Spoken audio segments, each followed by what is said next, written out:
Howdy y'all, Fuzzy Biker here. Now we have kind of an interesting thing going on. I got a phone call from a gentleman the other day, and he said he had a little bit of a collection of motorcycles, and boy does he ever. We walked through this just minutes ago, and I'm going to try to show you what he showed me, and it's really quite amazing, and I'm not even really sure where to start. Now, I know where I'm going to start. I'm actually going to start with this motorcycle right here. And why am I going to do that? Well, because I've dreamt of seeing one of these for decades, and I never thought my whole life that I would see one. And this one actually runs. Now, y'all are thinking, well, that looks like an old Harley. Well, that was made in Japan. I think it's a Rikou is the name. And he was fortunate enough to be able to import one into the States, and it's actually licensed, and he does ride it. And he said it runs pretty darn good. But just look at this thing. Yeah, Rikou on the footboard right there. It's a 3-speed transmission. It's got the flathead engine. All of this is made in Japan, the whole motorcycle. So Harley-Davidson wanted to build motorcycles for a different market, maybe Australia or something like that, Japan, and they worked with Japanese, and the story goes something like that. But just look at that. Isn't that just a beautiful thing? Absolutely amazing motorcycle. Let's jump back this way now right quick. So this here is a kind of a race bike. I think he said 28 and 29. These were sold to the public. It's got 2 cams in here. It's a very different engine. They were built by Harley for racing. The public wanted to buy them. They put them up for sale. Just look at this thing. Absolutely amazing. Look at all the detail here. And again, this thing runs. Just a beautiful machine. Now notice this right here, in that kind of a kidney shape. Now this engine here is about the same thing. And if you look down here, that's not a kidney shape. Isn't that something? Now this Harley here has a sidecar on it, and this is all original. And he was showing me, I won't do it myself, but he was showing me how you can lay that backrest down. You don't want the backrest in your way. You know, I didn't get a good enough look at this thing. Look at all amp meter, speedo right there. Look at that. Oh wow, that is amazing. Check that out. All the little detail. Transmission here, foot clutch. There's the intake for the carburetor. You know, the old joke there was a lot cleaner back then. Beautiful, beautiful thing. And then of course the sidecar. That's one of the things I'd like to get, is a sidecar motorcycle at some point. Jumping back here, that's the Rikou we just looked at. Now this is an absolutely beautiful thing here. This is an Indian. Absolutely gorgeous Indian. Now this, as beautiful as this is, there's another one over here I want to show you in a little bit, but this is just fabulous. So this was during the war. You had to have prove a need to have one. And you had to be a farmer or a police force or something like that in order to get one, because you know things were hard to get in the war, limited supplies. And so you had to prove the need to get one, and this is one of those actual motorcycles. Here's the front end right here. Just look at that fin work. Isn't that amazing? Generator on the back side. So, you know, the Harley, this is a Rikou, but the Harley generator's on the front. Over here on the Indian, it's on the back. Look at that case.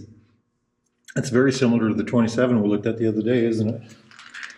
Just a gorgeous machine. This is a German motorcycle. And he says the ergonomics were not very good on this. It does run, or did run. It's got a tank shifter. This is the throttle on this side, and a hand clutch. So in order to shift, you use the hand clutch, but you had to take your hand off the fuel to do the shift. Interesting system, huh? I'd never seen one of these before. I'm going to go and show you the badging right there. Anybody recognizes that, put it in the comments below. Another Indian here. Look at that. If there's ever a motorcycle I want to ride, I'm pointing at the owner, it's that one right there. Inline 4. Absolutely gorgeous machine.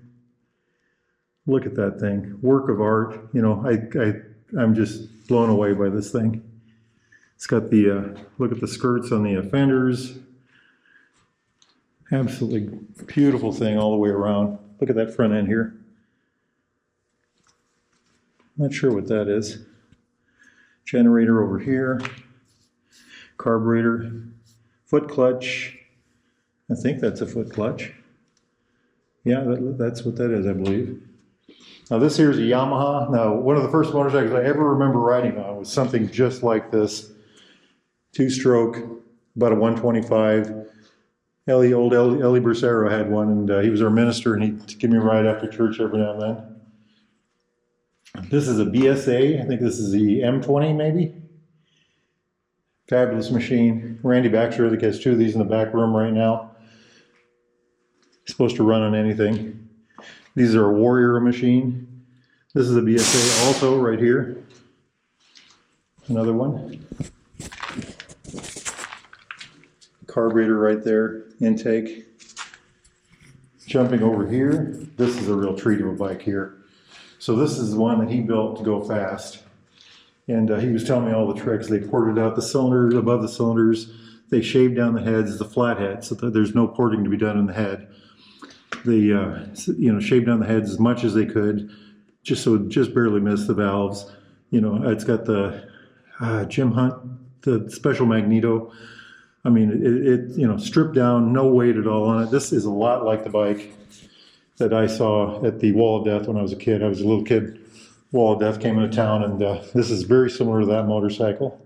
Stripped down, nothing on it. Nothing but motor. I would love to hear that run. I would just love to hear that run. It's a real treat. 3-speed transmission up here. Carburetor, of course. Not much else to it. No gauges, kickstart only. Magneto. Just a real treat of a bike. I'm guessing the oil must be in the tank. Absolutely amazing. Bob fender. That's one of the classic bikes right there. That's a TRW. The owner of all these machines was telling me that of all the bikes he has, this is his favorite, one of his favorites to ride. So that'll be the last one to ever go. An absolutely beautiful machine. They made these, I think they made them after World War II. They were supposed to be made for World War II, but they ended up making them afterwards. Really a beautiful machine. Knucklehead chopper right here. Isn't that gorgeous? Long Springer front end. Just a treat of a bike. Now this one here, this one has a story. This is one of the last, this is a 53 Indian. Indian went out of business officially in 1953. And this is one of the last batches of Indians made. This is one of the last, literally one of the last runs. And just look at that thing. That's a truly unique machine. Look at the engine. Look at that view right there. It just grabs me. It's all those fins and the shape and how it's molded and just all that neat stuff. The fenders with the valances, front and back. Just how all of this is done.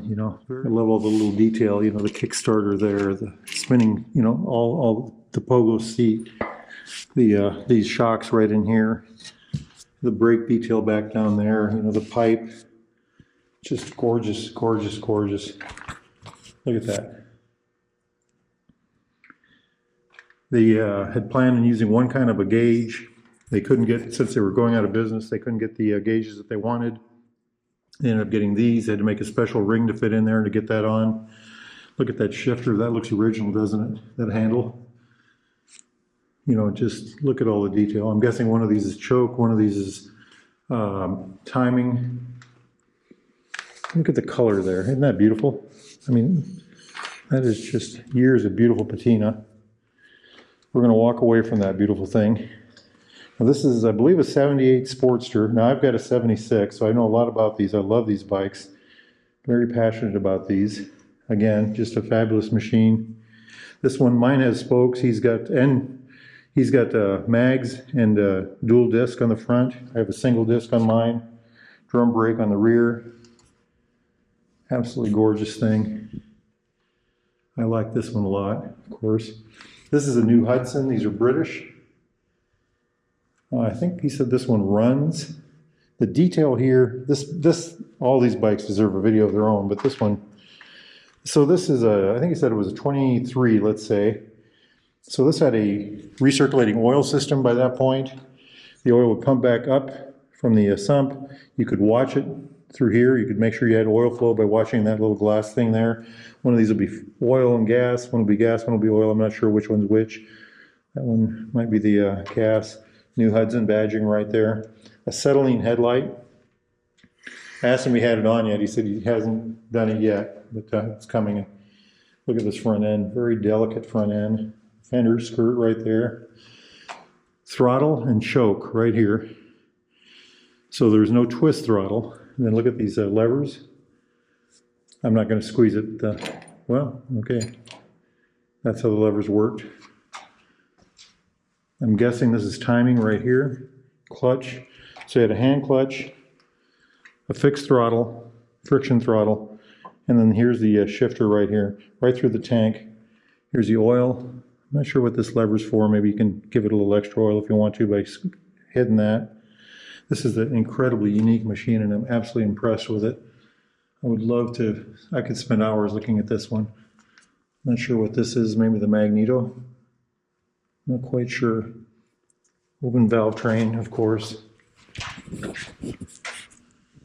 No, it's not open. Just a beautiful thing, beautiful thing.